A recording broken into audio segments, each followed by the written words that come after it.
大病一场后，我的右眼能看见鬼了。我看见的第一只鬼是我的小狗，它站在我的床边，焦急地上蹿下跳。怎么办？怎么办？那个杀人犯就要回来了，他今天会杀了妈妈的。我愣住了，目光紧紧地盯着小狗鬼。小狗鬼不跳了，它歪着头哈气。妈妈看见我了。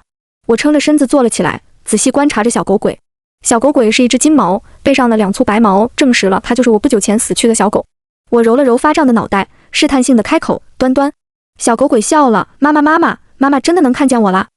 它高兴地直打转转，我想摸摸它的头，手掌却穿过了空气。忘了，它已经是小狗鬼了。没想到一场大病竟让我能看见鬼，尤其是见到的第一只鬼还是我的小狗。鬼好像也没那么可怕呀，至少我的小狗鬼放不下我。它还提醒我有人要。等等，它刚刚说了什么？端端从兴奋中走了出来，也想起了正事。他趴在窗口上朝外张望，在确认了什么后，立刻冲我叫道：妈，趁现在快跑！和你一起住的那个男人是个变态虐杀狂，他今天会杀了你。我愣住了，我老公是变态虐杀狂。尽管脑子是混沌的，可我的身体已经开始换衣服了。我本能地相信我的小狗，它陪了我7年，如果不是因为车祸意外，它应该陪我更久。快走快走，一会儿就走不掉了。我套上羽绒服，匆忙地跟着我的小狗离开这个家。电梯缓缓上升。张松是杀人狂，我感到不可思议。他应该是个很有爱心的人，会投喂流浪猫猫狗狗，还会给他们找领养。端端懊恼地甩甩头，都是假的，根本没有人领养，他们全都被那个男人虐杀了。说到这里，端端有些呜咽。现在他已经不满足于杀小动物了，他要杀人，第一个就是你。叮，电梯到了，我的心没来由地紧了一下。门缓缓打开，里面空无一人。我和端端一人一鬼迅速钻了进去。可是他这么做不会被人发现吗？他可以把杀流浪小动物做得很隐蔽，但杀人总不可能，因为他养了一只鬼。说到这里，端端有点害怕。那只鬼被他养得越来越强了，他可以屏蔽监控，甚至可以篡改人的记忆。就连妈妈，端端顿住了，抬头看着我，眼神急切。总之，那只鬼昨天告诉他，他可以杀人了，他的能力够了。我感到一阵恶寒，难怪张松昨天看我的眼神突然变一下，那是一种急切的、疯狂的、炽热的眼神。对了，我记得他昨天晚上还去买了一把新的剔骨刀，理由是家里的刀钝了，他要给我做大骨汤补身体。电梯一层层的下落，心悸的感觉又来了。不对，我呢喃着，那股不安的感觉越来越强烈。手机上弹出最新的微信消息：老婆，我回来了，给你带了南瓜粥。他拍了张图片，塑料袋里装着打包好的南瓜粥，一切都很正常。可当我看见他照片的背景是楼栋电梯间的时候，我倒吸一口凉气，下电梯，快，来不及了。电梯门开了，我们四目相对。老婆，你这么着急要去哪？我吓得没站稳，不是因为张松，是因为我看见了他身后的厉鬼。他的眼珠子高高凸起，嘴角大开，头极其诡异的左右摇摆，就好像他的脖子已经断了，无法稳定头一样。最恐怖的是，他在看我，那双突出的眼珠子转啊转，看看我，看看端端，不能让他发现。我扯起嘴角，我梦见端端了。提到端端，张松的神色一凛，他那歪头鬼似乎想要对我动手。端端窜到我面前，冲他龇牙。我很害怕，但我必须假装看不见他们。他说他想爸爸妈妈了，他在狗狗星没有狗狗币买饭吃。听到这里，张松放松了不少。他仔细打量着我，我知道他并未完全放下对我的戒备。我的脸色很差，但没关系，我是一个大病未愈的病人，脸色差是正常的。这场病可以替我掩盖不少东西。见张松迟迟没说话，我接着说，我想去买点玩具和纸钱烧给端端，你陪我一起去。我邀请他，不是因为我不害怕，而是要尽可能打消他的疑心。你看，我坦坦荡荡，什么都不知道。果然，张松笑着摇头，不用了。我耸耸肩，那我自己去，反正菜市场外面就有卖白事用品的，也不远。说完，我绕开他，看着眼前的歪头鬼，心中一横径直穿了过去。看不见，看不见，我一步步远离张松，心跳得越来越快。等一下，他抓住了我的手腕。怎么啦？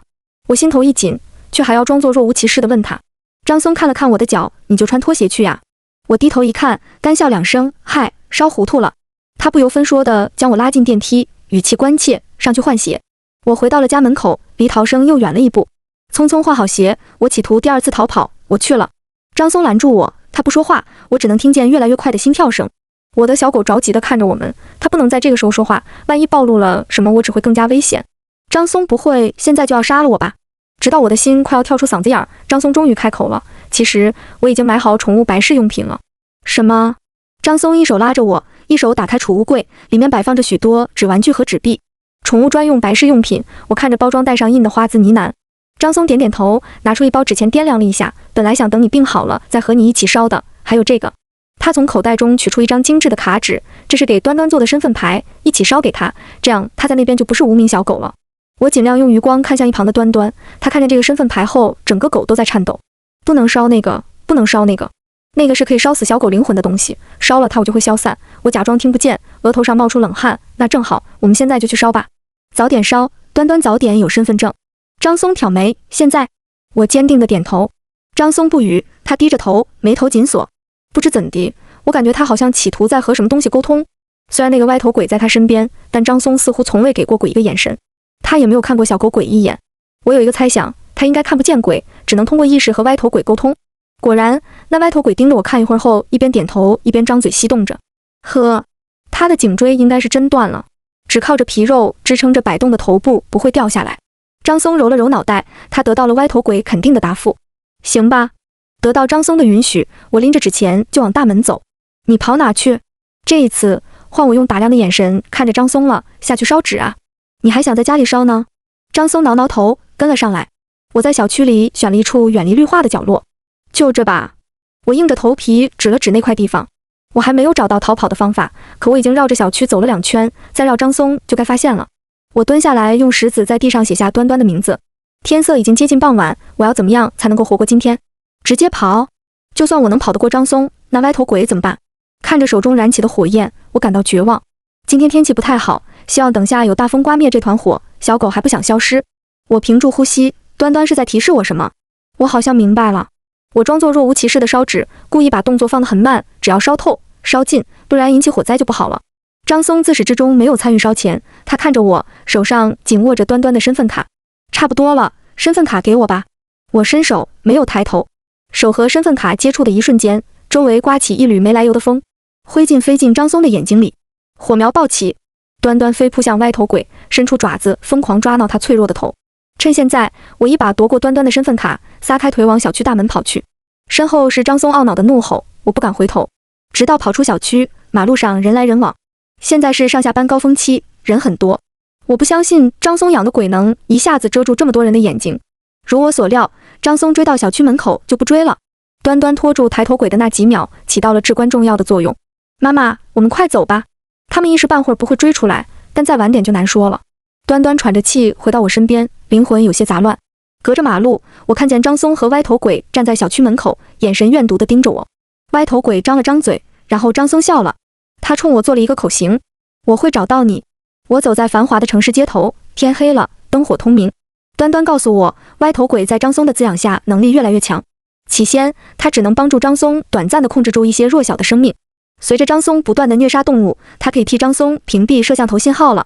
1个月前，他已经可以做到修改个别人类的记忆。现在，怕是可以寻人定位了，不然那个男人不会那么巧赶回来。小狗记得他每次都是7点左右回家，这次整整提早了2个小时。我想到张松刚刚势在必得的笑容，心凉了半截。今晚他会找到我吧？端端摇头，不一定，鬼的能力是有限制的。他用了1次，第2次使用应该有时间间隔。端端察觉到我的害怕，靠近我了些。妈妈别怕，小狗会保护你，直到小狗死去。虽然已经死了。我看着端端，眼泪止不住的流。对不起，对不起，是妈妈的疏忽，才害你被大卡车压死了。7天前，端端离我而去，我忘不了端端被大卡车碾压过的破碎的身体。自那之后，我就大病了一场。端端欲言又止，最后选择蹭了蹭我的裤脚。今晚千万不能去熟人那里借宿，找家安全的旅馆住宿。明天我们再想办法。白天的时候，鬼的能力被限制得很死的，不能找家人朋友，也无法报警。张松的鬼把事情处理得滴水不漏，毫无证据能证明张松的凶行。连锁大酒店也不能住，我低头思索。张松的朋友在派出所做辅警，如果我用身份证开房，到时候别说是鬼了，他通过他朋友就能知道我的藏身处。我沿路选了几家很小的宾馆，端端认为都不行。直到我们走到一家便利店，这家便利店的楼上贴着快要损坏的宾馆招牌，官家住宿。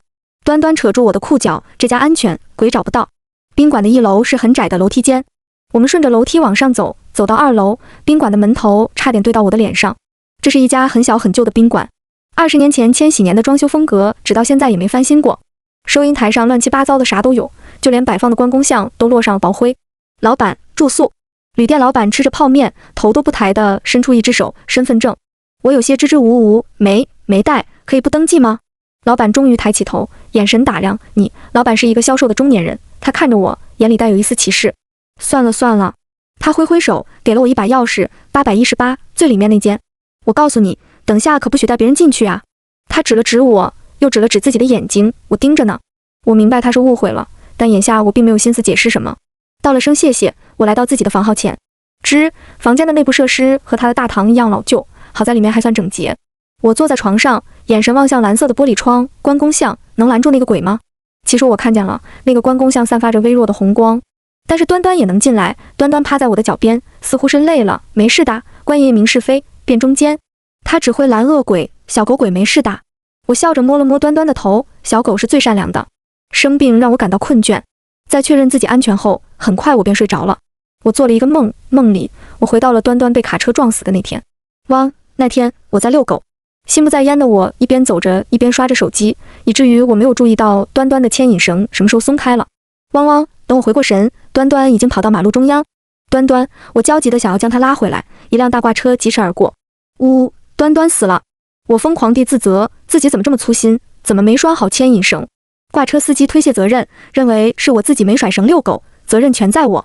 你胡说，我绳没拴好是我的问题，你挂车开进市区就没责任。大挂车，市区？不对，有哪里不对？等一下，我遛狗的那条路是挂车进行路段啊，哪来的挂车？随着一个疑点的出现，一个又一个的破绽随之而出。我每次出门前都会检查绳子，为什么那天会突然松开？端端很乖，为什么会跑到马路中间？那条马路是城市主干道，车来车往的，为什么那天一辆车都没有？哪来的大挂车？我猛地看向肇事司机的了脸，只见对方迅速腐烂，他伸手扯裂了自己的嘴巴，抠出自己的眼睛，折断了自己的颈椎。那颗头挂在脖子上晃啊晃。找到你了，嘻嘻。啊！我从梦中惊醒，屋里只有我一人，端端不见了。端，我轻声呼唤，无人回应。莫名的恐慌，前所未有的恐慌。端，我还有很多问题，但我找不到我的小狗了。就在我急得六神无主的时候，端端穿窗而入。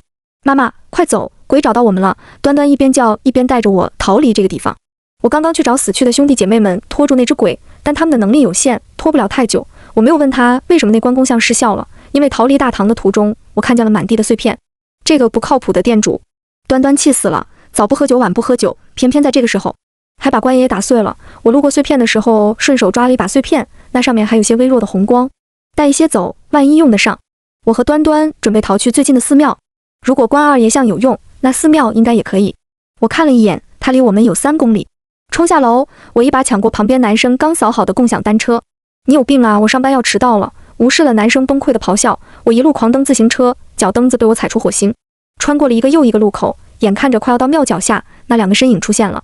歪头鬼死死地盯着我，张松冲我笑，他们拦住了我的去路。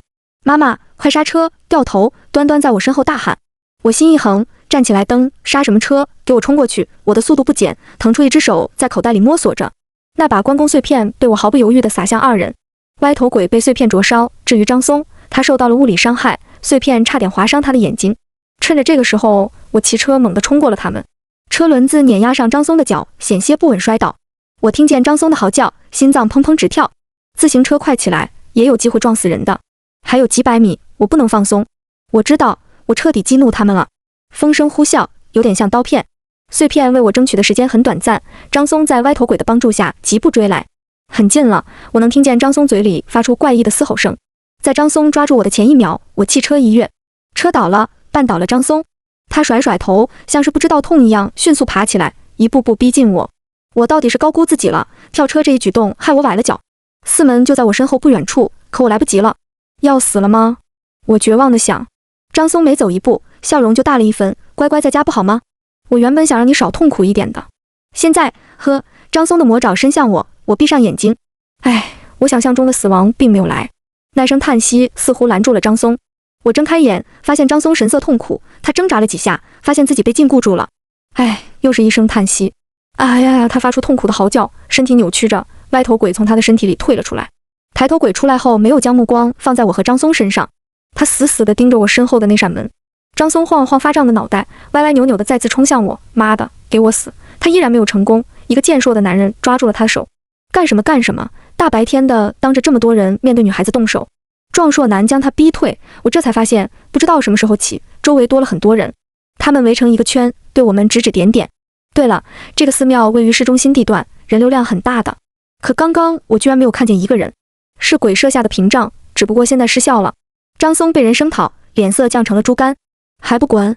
不滚我报警了！壮硕男恶狠狠地盯着张松，他平生最讨厌打女人的孬种。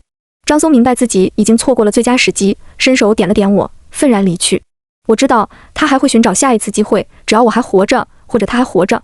张松跑了，围观的人群散了，壮硕男将我扶起来。谢谢，我心不在焉地冲他道谢。我听见门后有什么声音正在呼唤我，进来吧。我进了寺庙，一个小和尚正在门后等着我。这座庙香火旺得很，在山脚下就能闻到呛人的烛火味儿。小和尚领着我一路向上，他带着我穿过顶端的凌霄宝殿，来到后院的厢房。你就在这里休息一会儿吧。他冲我作揖，记住，天黑前一定要离去。天黑后这里护不住你。等一等，我喊住正要离去的他，为什么？这不是寺庙吗？小和尚转身看着我，伸手一指不远处烟雾缭绕的凌霄宝殿。你能看见什么？我定眼仔细看，在白烟之中，金色的光芒忽隐忽现，它很微弱。怎么会？这里香火明明很旺盛。我不能理解，香火旺盛的寺庙为什么信仰的力量这么弱？小和尚笑了笑，商业的寺庙留不住信仰了。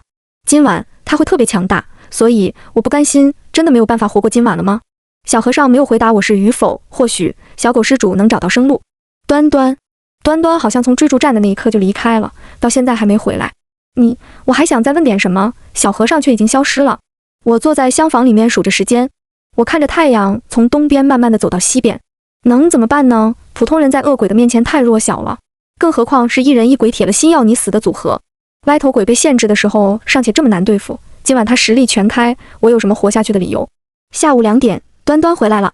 妈妈，虽然是灵体，但我也能感觉到他的疲累。我突然很厌恶自己都放弃活着的希望了，我的小狗却还在为我四处奔波。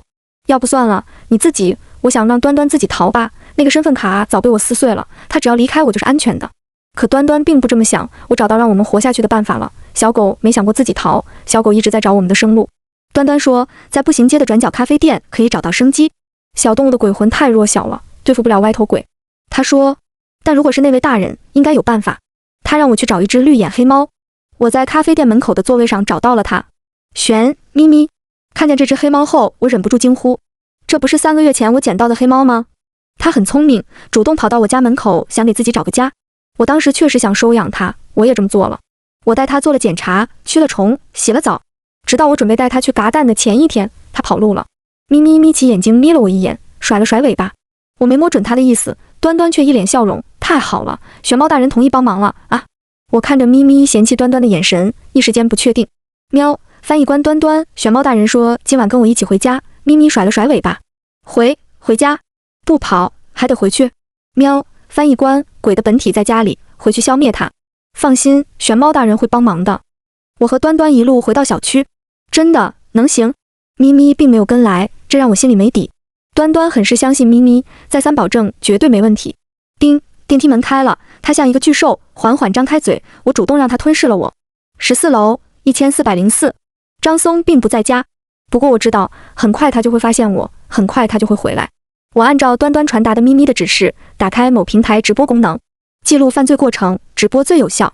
因为是素人，又是无主题直播，直播间除了1-2个滑动路过的，无人停留。想了想，我将直播的标题改成你看见过鬼吗？灵异话题一向很吸引人，还真有5-6个人驻足在我的直播间。灵异直播，主播能看见鬼吗？我看见过，是个淹死的女鬼，她趴在我的背上冲我笑。啊，世界上真有鬼吗？为了留住人，我开始和他们聊天。我能看见鬼，但和你们不一样，我看见的第一个鬼是小狗鬼，他很爱我，死后还想着保护我。我将这2天发生的事情半真半假的说了出去，不知不觉间，我的直播间竟然积累了几10个观众。小狗什么都不懂，小狗只想妈妈活着。我能看看小狗鬼吗？我也想见见我的小猫鬼，呜呜。不是，你们真信啊？拿去是宠物博流量，这也算爱狗？指纹解锁成功。张松回来了，我急忙将手机藏在角落。我还想着去寺庙找你，没想到啊，你自己回来了。张松笑着解开围巾，阴恻恻的，看你这么乖，我心情好，决定奖励你。说，你是希望我先拔掉你的指甲盖呢，还是先剥下你半条腿的皮？他走进厨房，当着我的面开始磨刀。他不担心我逃跑，歪头鬼正守在门口。张松，我已经报警了。我后退2步，不紧张是不可能的。报警？张松哈哈大笑，你的手机早就打不出电话了，你居然说你报警了？我攥紧拳头，不是我，是你直播间那几个人。张松的话让我瞪大双眼，你看看你的直播还能播出去不？他说着，眼神轻蔑地看向我藏手机的位置。我颤抖地拿出手机，主播，你还在吗？人呢？怎么突然黑屏了？不会出事了吧？你们说啥呀？这直播间不是一直都黑屏吗？根本没人出现过呀。对哦，好奇怪，我怎么感觉有人出现过？靠，我也记错了。不可能，我在一个黑屏直播间蹲了这么久，我算什么？算你厉害。歪头鬼篡改了他们的记忆，我感到天旋地转，真可怜。张松怜悯地看着我。好了，我替你决定了，先拔掉你的手指盖吧。他拿着老虎钳向我走来，喵，一声猫叫止住了张松的脚步。哪来的猫？咪咪从窗户外蹦了进来。这里不是14楼。张松也愣了，老虎钳举在半空。歪头鬼不知什么时候来到张松身边，颇为忌惮地看向咪咪。喵喵，咪咪摆出捕猎姿势扑向张松，然后他被张松一锤子砸死了。虽然知道自己迟早要完，但现在心死得更彻底了点。什么玩意儿？张松一脸嫌弃地踢走咪咪的尸体。接下来他看不见自己的鬼，所以他不知道此时此刻歪头鬼的脸色正变得难看。喵，又一只咪咪从厕所出现了，咪咪又死了。第3只咪咪从卧室出现，第3只咪咪死了。第4只、第5只、第6只、第9只，地上到处都是咪咪的尸体。张松累得气喘吁吁。来呀，再来呀！他有些癫狂了，不来了，不来了就到人了。他以为自己赢了，以为自己是神。但凡他也能看见鬼，就会发现现在的家里有点拥挤。9个咪咪的尸体，9个咪咪的灵魂。他每杀死一只咪咪，就会有一只咪咪的灵魂从他们的出世点出现。阳台、卧室、厕所、厨房，他们并不着急着行动，绿色的猫眼直勾勾地盯着歪头鬼。其实张松杀到第3只的时候，歪头鬼就想提醒他了，可张松听不见，端端咬住了他的耳朵。吼！歪头鬼怒了，他准备亲自解决我。他一动，咪咪们也动了，9只咪咪一起扑了上去，有的咬脚脖子，有的抠眼睛，有的抓头发。活的咪咪制服不了抬头鬼，死去的咪咪灵魂却是他的克星。卧室的保险箱里冒出阵阵黑烟，鬼的本体在卧室端端大喊。张松也发现了异常，可我快他一步，抢先占领了保险箱。不许过来！我恶狠狠地盯着张松。张松明显有忌惮，但他认为我不知道保险箱的密码。周子彤，不要挑战我的底线，把箱子给我，我答应给你一个痛快。现在这个时候，他还认为自己今晚能杀了我。密码是14102，端端护在我的身前，随时准备拦住张松。小狗求了神仙好久，才得到一个攻击人类的机会。1410，见我准确无误地输入密码，张松急了，臭婊子，死啊！黄色的身影出现，扑倒张松，咬烂了张松的眼睛。我打开保险箱，里面放着一块快要碎掉的佛牌。歪头鬼快不行了，我帮他一把。啪！佛牌被我摔得粉碎。张松看不见了，但他能听见声音。他胡乱挥舞着刀，想砍死我。婊子，我砍死你！一场秦王绕柱追逐赛后，我找到机会冲出房间。拿到手机后，我冲着直播间大喊：报警！这里有杀人狂！直播不知道什么时候恢复了。评论区一排排感叹号和问号。我操！发生什么了？是我眼花了。我看见了好多猫咪的影子，一个快消散的人影，还有一个躺在地上的小狗影子。楼上2个瞎逼，别问了，主播都快被砍死了，快报警啊！我受了点伤，但好在警察及时赶到，制服了张松。说来也怪，今晚他们不仅抓到了张松，还在一晚上查到了他无数的犯罪证据，当街虐杀流浪动物，几天前还杀死了一个走丢的老人。见鬼了，这段监控之前看了好几遍，没这些内容啊。虽然不明白为什么，但张松杀人证据确凿，他被逮捕是板上钉钉的事。被抓住的张松像是被吸干了精气神，他被送到警局的路上不断衰老，连警察都感到害怕。养恶鬼的人总有一天会被恶鬼反噬，大概是这样。警局里垂垂老矣的张松交代了自己的作案动机，没有悲惨的身世，他就是个心理变态。起初他会看一些虐待类的视频，那让他感到兴奋。渐渐的，他不满足于观看，他想实践。一开始的时候，他还有些担心，只敢挑一些看上去快要死了的动物下手。熟练了后，他又不满足了。张松的恶唤醒了他买的佛牌中的恶鬼，有了恶鬼的帮助，张松更加肆无忌惮。他假装给流浪猫狗找领养，实则带去外面虐杀。杀得多了，他又不满足了，只是虐杀，没有观众，不够刺激。所以我坐在警局的长廊处痛哭。在张松的手机视频上，我找到了丢失的记忆。马路、牵引绳、挂车，他们是歪头鬼植入到我脑子里的记忆。张松当着我的面杀死了我的小狗，然后篡改我的记忆，看我像傻子一样，还把他当成老公。如果不是他从失踪老人身上找到了杀人的快感，他还准备以此手段反复戏弄我，直到我烧成一个弱智。做完笔录，我回到家中，端端打理好自己的灵魂，坐在他生前常坐的位置等着我。9个咪咪又变回了一个，他要带端端走了。你要走了吗？我蹲在端端面前，眼泪还是控制不住。端端将手搭在我的肩上，露出金毛招牌微笑。妈妈不哭，小狗要去投胎了。咪哥说会是个好胎哦。咪咪瞥了他一眼，不满地甩了甩尾巴。对不起，对不起，我控制不住，放声大哭。没事的，没事的，不怪妈妈，是小狗自己不小心跑到马路上才会。我哭得更大声了。端端的笑容凝固了。妈妈，不要想起来，忘了吧。他看了看天色，明白自己该走了。我下辈子还是小狗哦。我看着远去的端端大喊，还是妈妈的小狗吗？端端摇着尾巴回头看了我最后一眼，还是妈妈的小狗哦。端端走后的第3年，我还在寻找有翅膀的小狗。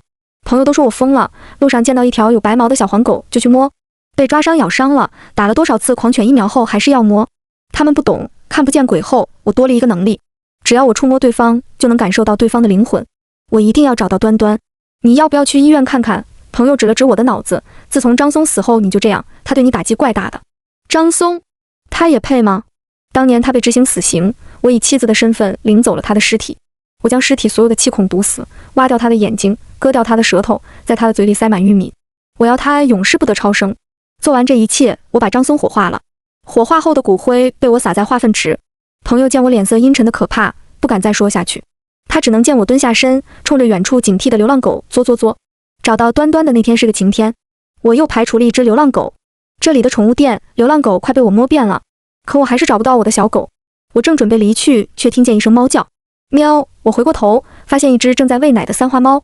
它对我没什么敌意，鬼使神差的。我蹲下身冲它问道：“你见到一只叫端端的小狗了没？”三花没有回应我，我自嘲地笑了。回家也是一个人，我索性观察起小猫喂奶。这一看，倒让我感到新奇。一窝奶猫，3只都是三花，却有一只格格不入的小橘猫，它还最胖。这只小奶橘通体黄色，只有背上。不会吧？我试探性地向三花伸出手，它出奇地对我没有敌意。于是我又将魔爪伸向小胖橘，触碰的那一刻，我看见了带翅膀的小狗端端。小胖橘吃饱了奶，听见我喊它，跌跌撞撞地走到我脚边。此时，一只通体黑色的中华细犬突兀地走过，我成了猫狗双全的宠物博主。一只胖橘叫端端，一只细犬叫咪咪。网友纷纷羡慕我，说我有全天下最好的猫猫和最酷的狗。虽然他们不理解为什么细狗要叫咪咪，也不理解为什么胖橘比狗还要像狗。妈，不好意思啊，端端大口炫着猫粮。投胎的时候太着急，脚一滑把咪哥踢进狗狗道了，然后我们就酱酿，然后我就只能做猫了。咪咪趴在阳台上晒着太阳，骂了句傻狗。端端喋喋不休地讲述他的神奇经历。那个男的，他老惨喽，不能投胎，天天都被滚钉板下油锅。对了，关于咪哥，你知道吗？我问他为什么那么快答应帮你了，你猜他怎么说？端端神秘兮兮的，我告诉你哦，他说虽然你想嘎他蛋，但不得不说你的确是个好人。我没忍住笑了，余光看向咪咪，咪咪没搭理我们，但竖起的耳朵出卖了他。过了很久，人有我9命玄猫是你的福气。现在来录我。